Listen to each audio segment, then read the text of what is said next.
श्रीकालभैरवस्तोत्रम्। नमो भैरवदेवाय नित्यानन्दमूर्तये विधिशास्त्रान्तमार्गाय वेदशास्त्रार्थदर्शिने दिगंबराय कालाय नमः खट्वांगधारिणे विभूतिविलसद्भालनेत्राय अर्धेन्दुमालने कुमारप्रभवे तुभ्यं वटुकाय महात्मने नमो चिन्त्यप्रभावाय त्रिशूलायुधधारिणे नमः खड्गमहाधार हृतत्रैलोक्यभीतये पूरितविश्वविश्वाय विश्वपालाय ते नमः भूतावासाय भूताय भूतानां पतये नमः अष्टमूर्ते नमस्तुभ्यं कालकालाय ते नमः कंकालायातिघोराय क्षेत्रपालाय कामिने कलाकाष्ठादिरूपाय कालाय क्षेत्रवासिने नमः क्षेत्रजिते तुभ्यं विराजे ज्ञानशालने विद्यानां गुरवे तुभ्यं विधिनां पतये नमः नमः प्रपञ्चदोर्दण्ड दैत्यदर्पविनाशने निजभक्तजनोद्दाम हर्षप्रवरदायिने नमो जम्भारिमुख्याय नामेश्वर्याष्टदायिने अनन्तदुःखसंसार पारावारान्तदर्शिने नमो जम्भाय मोहाय द्वेषायोच्चाटकारिणे वशङ्कराय राजन्य मौलिन्यस्त निजाङ्घ्रये नमो भक्तापदामहन्त्रे स्मृतिमात्रार्थदर्शिने आनन्दमूर्तये तुभ्यं श्मशान निलयायते वेतालभूतकूष्माण्ड ग्रहसेवाविलासिने दिगंबराय महते पिशाचाकृतिशालने नमो ब्रह्मादिभरवन्द्य पदरेणुवरायुषे ब्रह्मादिग्रासदक्षाय निःफलाय नमो नमः नमः काशीनिवासाय नमो दण्डकवासिने नमो अनन्तप्रबोधाय भैरवाय नमो नमः। श्रीकालभैरवस्तोत्रम्। नमो भैरवदेवाय नित्यानन्दमूर्तये विधिशास्त्रान्तमार्गाय वेदशास्त्रार्थदर्शिने दिगंबराय कालाय नमः खट्वांगधारिणे विभूतिविलसद्भालनेत्राय अर्धेन्दुमालने कुमारप्रभवे तुभ्यं वटुकाय महात्मने नमो चिन्त्यप्रभावाय त्रिशूलायुधधारिणे नमः खड्गमहाधार हृतत्रैलोक्यभीतये पूरितविश्वविश्वाय विश्वपालाय ते नमः भूतावासाय भूताय भूतानां पतये नमः अष्टमूर्ते नमस्तुभ्यं कालकालाय ते नमः कंकालायातिघोराय क्षेत्रपालाय कामिने कलाकाष्ठादिरूपाय कालाय क्षेत्रवासिने नमः क्षेत्रजिते तुभ्यं विराजे ज्ञानशालने विद्यानां गुरवे तुभ्यं विधिनां पतये नमः नमः प्रपञ्चदोर्दण्ड दैत्यदर्पविनाशने निजभक्तजनोद्दाम हर्षप्रवरदायिने नमो जम्भारिमुख्याय नामेश्वर्याष्टदायिने अनन्तदुःखसंसार पारावारान्तदर्शिने नमो जम्भाय मोहाय द्वेषायोच्चाटकारिणे वशङ्कराय राजन्य मौलिन्यस्त निजाङ्घ्रये नमो भक्तापदामहन्त्रे स्मृतिमात्रार्थदर्शिने आनन्दमूर्तये तुभ्यं श्मशान निलयायते वेतालभूतकूष्माण्ड ग्रहसेवाविलासिने दिगंबराय महते पिशाचाकृतिशालने नमो ब्रह्मादिभरवन्द्य पदरेणुवरायुषे ब्रह्मादिग्रासदक्षाय निःफलाय नमो नमः नमः काशीनिवासाय नमो दण्डकवासिने नमो अनन्तप्रबोधाय भैरवाय नमो नमः। श्रीकालभैरवस्तोत्रम्। नमो भैरवदेवाय नित्यानन्दमूर्तये विधिशास्त्रान्तमार्गाय वेदशास्त्रार्थदर्शिने दिगंबराय कालाय नमः खट्वाङ्गधारिणे विभूतिविलसद्भालनेत्राय अर्धेन्दुमालने कुमारप्रभवे तुभ्यं वटुकाय महात्मने नमो चिन्त्यप्रभावाय त्रिशूलायुधधारिणे नमः खड्गमहाधार हृतत्रैलोक्यभीतये पूरितविश्वविश्वाय विश्वपालाय ते नमः भूतावासाय भूताय भूतानां पतये नमः अष्टमूर्ते नमस्तुभ्यं कालकालाय ते नमः कंकालायातिघोराय क्षेत्रपालाय कामिने कलाकाष्ठादिरूपाय कालाय क्षेत्रवासिने नमः क्षेत्रजिते तुभ्यं विराजे ज्ञानशालने विद्यानां गुरवे तुभ्यं विधिनां पतये नमः नमः प्रपञ्चदोर्दण्ड दैत्यदर्पविनाशने निजभक्तजनोद्दाम हर्षप्रवरदायिने नमो जम्भारिमुख्याय नामेश्वर्याष्टदायिने अनन्तदुःखसंसार पारावारान्तदर्शिने नमो जम्भाय मोहाय द्वेषायोच्चाटकारिणे वशङ्कराय राजन्य मौलिन्यस्तनिजाङ्घ्रये नमो भक्तापदामहन्त्रे स्मृतिमात्रार्थदर्शिने आनन्दमूर्तये तुभ्यं श्मशान निलयायते वेतालभूतकूष्माण्ड ग्रहसेवाविलासिने दिगम्बराय महते पिशाचाकृतिशालने नमो ब्रह्मादिभरवन्द्य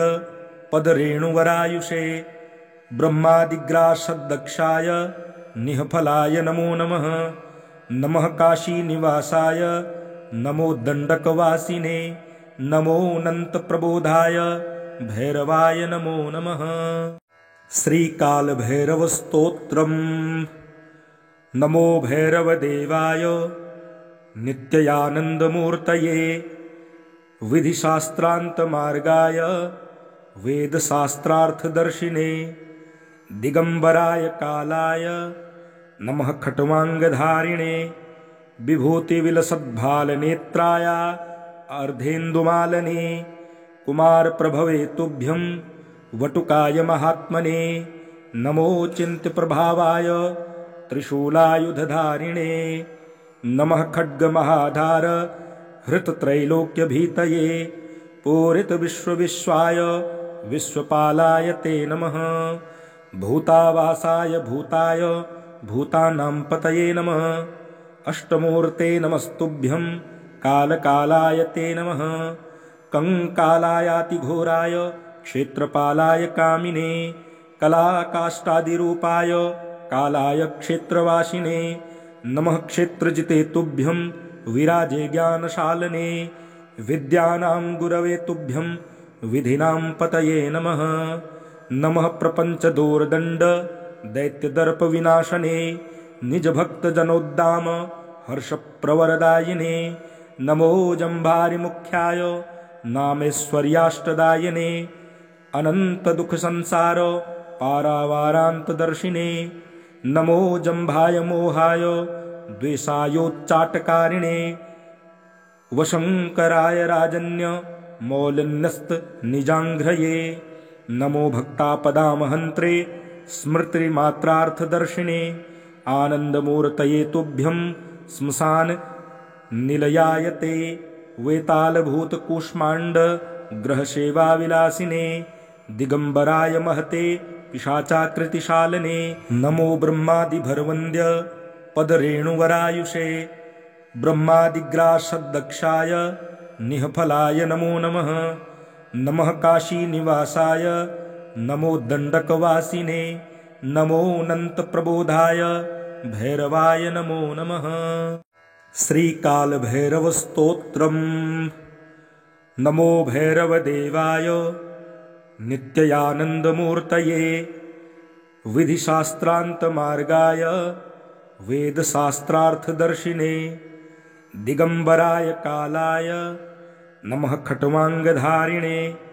विभूतिविलसद्भालनेत्राय अर्धेन्दुमालने कुमारप्रभवे तुभ्यं वटुकाय महात्मने नमो चिन्त्यप्रभावाय त्रिशूलायुधधारिणे नमः खड्गमहाधार हृतत्रैलोक्यभीतये पूरितविश्वविश्वाय विश्वपालाय ते नमः। भूतावासाय भूताय भूतानां पतये नमः। अष्टमूर्ते नमस्तुभ्यं कालकालाय ते नमः। कंकालायातिघोराय क्षेत्रपालाय कामिने कलाकाष्ठादिरूपाय कालाय क्षेत्रवासिने नमः। क्षेत्रजिते तुभ्यं विराजे ज्ञानशालने विद्यानां गुरवे तुभ्यं विधिनां पतये नमः। नमः प्रपञ्चदोर्दण्ड दैत्यदर्पविनाशने निजभक्तजनोद्दाम हर्षप्रवरदायिने नमो जम्भारिमुख्याय नामेश्वर्याष्टदायिने अनन्तदुःखसंसार पारावारान्तदर्शिने नमो जम्भाय मोहाय द्वेषायोच्चाटकारिणे वशङ्कराय राजन्य मौलिन्यस्तनिजाङ्घ्रये नमो भक्तापदामहन्त्रे स्मृतिमात्रार्थदर्शिने आनन्दमूर्तये तुभ्यं श्मशान निलयाय ते वेतालभूतकूष्माण्ड ग्रहसेवाविलासिने दिगम्बराय महते पिशाचाकृतिशालने नमो ब्रह्मादिभरवन्द्य पदरेणुवरायुषे ब्रह्मादिग्रासदक्षाय निःफलाय नमो नमः। नमः काशीनिवासाय नमो दण्डकवासिने नमोऽनन्तप्रबोधाय भैरवाय नमो नमः। श्रीकालभैरवस्तोत्रम्। नमो भैरवदेवाय नित्यानन्दमूर्तये विधिशास्त्रान्तमार्गाय वेदशास्त्रार्थदर्शिने दिगम्बराय कालाय नमः। खट्वाङ्गधारिणे विभूतिविलसद्भालनेत्राय अर्धेन्दुमालने कुमारप्रभवे तुभ्यं वटुकाय महात्मने नमो चिन्त्यप्रभावाय त्रिशूलायुधधारिणे नमः। खड्गमहाधार हृतत्रैलोक्यभीतये पूरितविश्वविश्वाय विश्वपालाय ते नमः। भूतावासाय भूताय भूतानां पतये नमः। अष्टमूर्ते नमस्तुभ्यं कालकालाय ते नमः। कंकालायातिघोराय क्षेत्रपालाय कामिने कलाकाष्ठादिरूपाय कालाय क्षेत्रवासिने नमः। क्षेत्रजिते तुभ्यं विराजे ज्ञानशालने विद्यानां गुरवे तुभ्यं विधिनां पतये नमः। नमः प्रपञ्चदोर्दण्ड दैत्यदर्पविनाशने निजभक्तजनोद्दाम हर्षप्रवरदायिने नमो जम्भारिमुख्याय नामेश्वर्याष्टदायिने अनन्तदुःखसंसार पारावारान्तदर्शिने नमो जम्भाय मोहाय द्वेषायोच्चाटकारिणे वशङ्कराय राजन्य मौलिन्यस्तनिजाङ्घ्रये नमो भक्तापदामहन्त्रे स्मृतिमात्रार्थदर्शिने आनन्दमूर्तये तुभ्यं श्मशान निलयाय ते वेतालभूतकूष्माण्ड ग्रहसेवाविलासिने दिगम्बराय महते पिशाचाकृतिशालने नमो ब्रह्मादिभरवन्द्य पदरेणुवरायुषे ब्रह्मादिग्रासदक्षाय निःफलाय नमो नमः।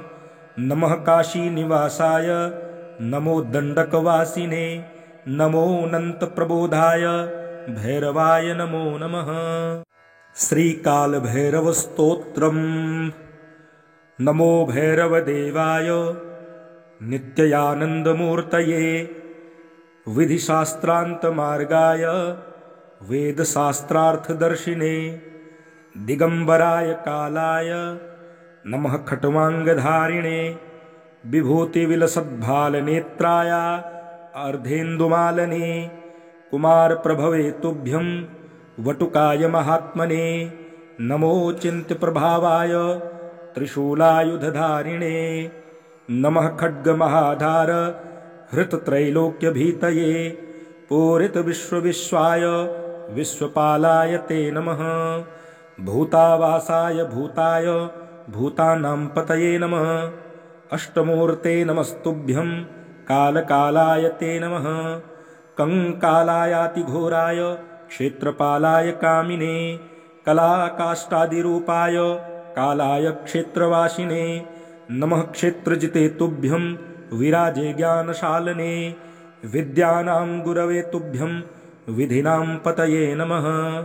नमः प्रपञ्चदोर्दण्ड दैत्यदर्पविनाशने निजभक्तजनोद्दाम हर्षप्रवरदायिने नमो जम्भारिमुख्याय नामेश्वर्याष्टदायिने अनन्तदुःखसंसार पारावारान्तदर्शिने नमो जम्भाय मोहाय द्वेषायोच्चाटकारिणे वशङ्कराय राजन्य मौलिन्यस्तनिजाङ्घ्रये नमो भक्तापदामहन्त्रे स्मृतिमात्रार्थदर्शिने आनन्दमूर्तये तुभ्यं श्मशान निलयाय ते वेतालभूतकूष्माण्ड ग्रहसेवाविलासिने दिगम्बराय महते पिशाचाकृतिशालने नमो ब्रह्मादिभरवन्द्य पदरेणुवरायुषे ब्रह्मादिग्रासदक्षाय निःफलाय नमो नमः।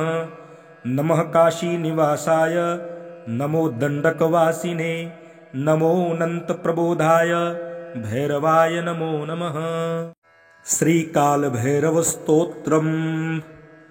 नमो भैरवदेवाय नित्यानन्दमूर्तये विधिशास्त्रान्तमार्गाय वेदशास्त्रार्थदर्शिने दिगम्बराय कालाय नमः। खट्वाङ्गधारिणे विभूतिविलसद्भालनेत्राय अर्धेन्दुमालने कुमारप्रभवे तुभ्यं वटुकाय महात्मने नमो चिन्त्यप्रभावाय त्रिशूलायुधधारिणे नमः। खड्गमहाधार हृतत्रैलोक्यभीतये पूरितविश्वविश्वाय विश्वपालाय ते नमः। भूतावासाय भूताय भूतानां पतये नमः। अष्टमूर्ते नमस्तुभ्यं कालकालाय ते नमः। कंकालायातिघोराय क्षेत्रपालाय कामिने कलाकाष्ठादिरूपाय कालाय क्षेत्रवासिने नमः। क्षेत्रजिते तुभ्यं विराजे ज्ञानशालने विद्यानां गुरवे तुभ्यं विधिनां पतये नमः।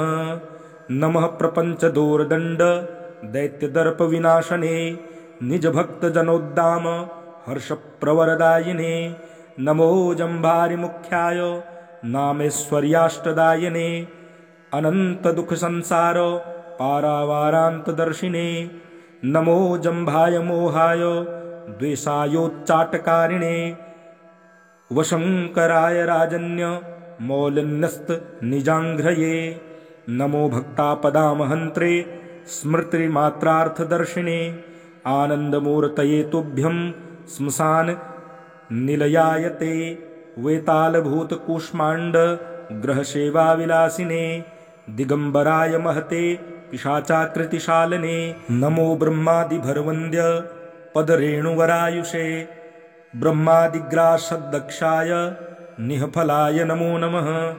नमः काशीनिवासाय नमो दण्डकवासिने नमो अनन्तप्रबोधाय भैरवाय नमो नमः।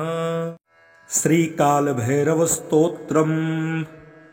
नमो भैरवदेवाय नित्यानन्दमूर्तये विधिशास्त्रान्तमार्गाय वेदशास्त्रार्थदर्शिने दिगम्बराय कालाय नमः। खट्वाङ्गधारिणे विभूतिविलसद्भालनेत्राय अर्धेन्दुमालने कुमारप्रभवे तुभ्यं वटुकाय महात्मने नमो चिन्त्यप्रभावाय त्रिशूलायुधधारिणे नमः। खड्गमहाधार हृतत्रैलोक्यभीतये पूरितविश्वविश्वाय विश्वपालाय ते नमः। भूतावासाय भूताय भूतानां पतये नमः। अष्टमूर्ते नमस्तुभ्यं कालकालाय ते नमः। कंकालायातिघोराय क्षेत्रपालाय कामिने कलाकाष्ठादिरूपाय कालाय क्षेत्रवासिने नमः। क्षेत्रजिते तुभ्यं विराजे ज्ञानशालने विद्यानां गुरवे तुभ्यं विधिनां पतये नमः। नमः प्रपञ्चदोर्दण्ड दैत्यदर्पविनाशने निजभक्तजनोद्दाम हर्षप्रवरदायिने। नमो जम्भारिमुख्याय नामैश्वर्याष्टदायिने अनन्तदुःखसंसार पारावारान्तदर्शिने। नमो जम्भाय मोहाय द्वेषायोच्चाटकारिणे वशङ्कराय राजन्य मौलिन्यस्तनिजाङ्घ्रये। नमो भक्तापदामहन्त्रे स्मृतिमात्रार्थदर्शिने आनन्दमूर्तये तुभ्यं श्मशान निलयाय ते वेतालभूतकूष्माण्ड ग्रहसेवाविलासिने दिगम्बराय महते पिशाचाकृतिशालने। नमो ब्रह्मादिभरवन्द्य पदरेणुवरायुषे ब्रह्मादिग्रासदक्षाय निःफलाय नमो नमः। नमः काशीनिवासाय नमो दण्डकवासिने नमोऽनन्तप्रबोधाय भैरवाय नमो नमः।